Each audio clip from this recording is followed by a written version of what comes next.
Digital ન્યૂઝમાં આપનું હાર્દિક સ્વાગત છે।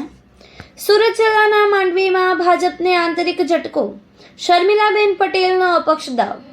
ગુજરાતમાં જિલ્લા પંચાયત તથા તાલુકા પંચાયતની ચૂંટણી સાથે ટિકિટની વહેંચણી થતા સમગ્ર ગુજરાતમાં વિવાદ પર વિવાદ થઈ રહ્યા છે। તે જ રીતે માંડવી તાલુકા પંચાયતની ગોદાવાડી બેઠક પર હવે રાજકીય માહોલ ગરમાયો છે। ભાજપ તરફથી ટિકિટ ન મળતા શર્મિલાબેન જિગ્નેશભાઈ પટેલ અપક્ષ તરીકે ઉમેદવારી નોંધાવતા સત્તારૂઢ પક્ષને સીધો ઝટકો લાગ્યો છે। શર્મિલાબેનના પતિ જિગ્નેશભાઈ ગણપતભાઈ પટેલ લાંબા સમયથી ભાજપના સક્રિય કાર્યકર તરીકે ઓળખાયા છે। વર્ષ 2012થી તેઓ માંડવી તાલુકા ભાજપના સંગઠન મંત્રી તરીકે કામગીરી બજાવી રહ્યા હતા અને યુવા મોરચાના પૂર્વ મહામંત્રી તરીકે પણ મહત્વની ભૂમિકા નિભાવી ચૂક્યા છે। છેલ્લા 12 વર્ષથી ભાજપ સાથેના તેમના નજીકનું જોડાણ છતાં ટિકિટ મામલે આંતરિક મતભેદો બહાર આવ્યા હોવાનું માનવામાં આવી રહ્યું છે।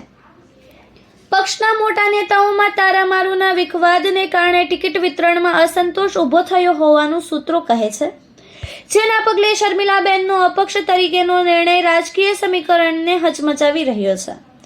આ વિકાસથી ભાજપ માટે ગોદાવાડી બેઠક પર પડકાર ઊભા થયા છે, જ્યારે મતદારોમાં પણ ઉત્સુકતા વધી ગઈ છે કે આ વખતે મતદાનમાં કઈ દિશામાં લહેર ફંટાશે। કિરણ ચૌધરી સાથે young Gujarat digital news Mandvi.